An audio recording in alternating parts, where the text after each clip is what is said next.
कुछ भी करने से पहले थोड़ा सोचे। एक युवक ने शादी के कुछ साल बाद पिता से कहा कि वह विदेश जाकर व्यापार करना चाहता है। पिता ने उसको मंजूरी दे दी। युवक अपने माँ बाप और गर्भवती पत्नी को छोड़कर व्यापार करने विदेश चला गया। उसने विदेश में कड़ी मेहनत की और धन कमाया और वह बहुत अमीर सेठ बन गया। लगभग 15 वर्ष धन कमाने में बीत गए तो उसे वापस घर लौटने की इच्छा हुई। पत्नी को पत्र लिखकर उसने जाने की सूचना दी और जहाज में बैठ गया। वह सेठ कुछ दिनों बाद अपने नगर पहुंचा। नगर के एक चौराहे पर ही उसने देखा कि एक व्यक्ति एक बोर्ड के साथ खड़ा था। उस बोर्ड पर उसने लिखा रखा था, बेशकीमती ज्ञान के सूत्र। सेठ ने उस व्यक्ति के पास जाकर पता किया तो उसने बताया कि मैं बेशकीमती ज्ञान के सूत्र बेच रहा हूँ। तो सेठ बोला, ठीक है, एक सूत्र मुझे भी दे दो।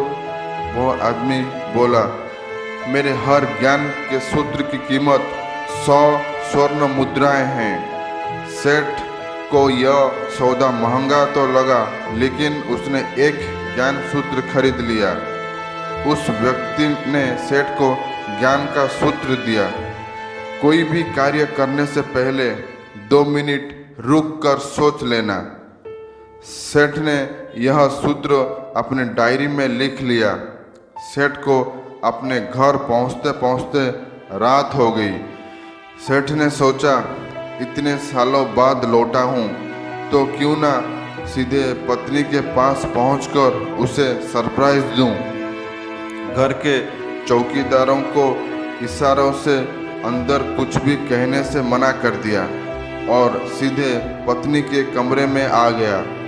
वहाँ का नज़ारा देखकर वो चौंक गया।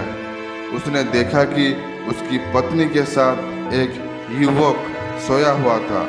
यह देखकर सेठ गुस्से से आग बबूला हो गया। वह सोचने लगा कि मैं परदेश में उसकी चिंता करता रहा और यह यहाँ अन्य पुरुष के साथ सो रही है। आज मैं इन दोनों को जिंदा नहीं छोड़ूंगा। वह गुस्से से अपनी तलवार निकालकर दोनों पर वार करने ही जा रहा था। इतने में उससे 100 स्वर्ण मुद्राओं के बदले जो ज्ञान सूत्र खरीदा था उसकी याद की। कुछ भी कार्य करने से पहले 2 मिनट सोच लेना। वह 2 मिनट सोचने के लिए रुका। उसने तलवार वापस पीछे हटाई, लेकिन वो किसी बर्तन से टकरा गई। बर्तन के गिरने की आवाज़ से पत्नी की नींद खुल गई।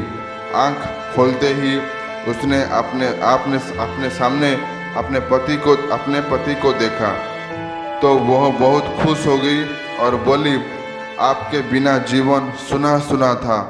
इंतज़ार में इतने वर्ष कैसे निकल रहे हैं, कैसे निकल गई वो मैं ही जानती हूँ।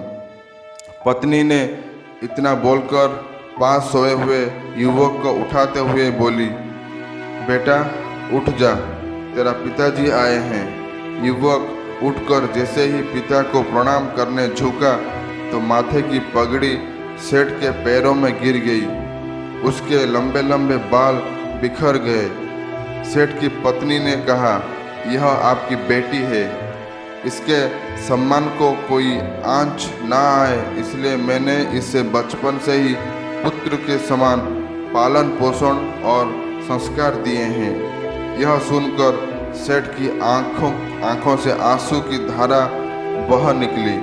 उसने पत्नी और बेटी को गले लगा लिया और सोचने लगा, यदि आज मैंने उस ज्ञान सूत्र पर अमल नहीं किया होता तो आवेश में आकर कितना अनर्थ हो जाता।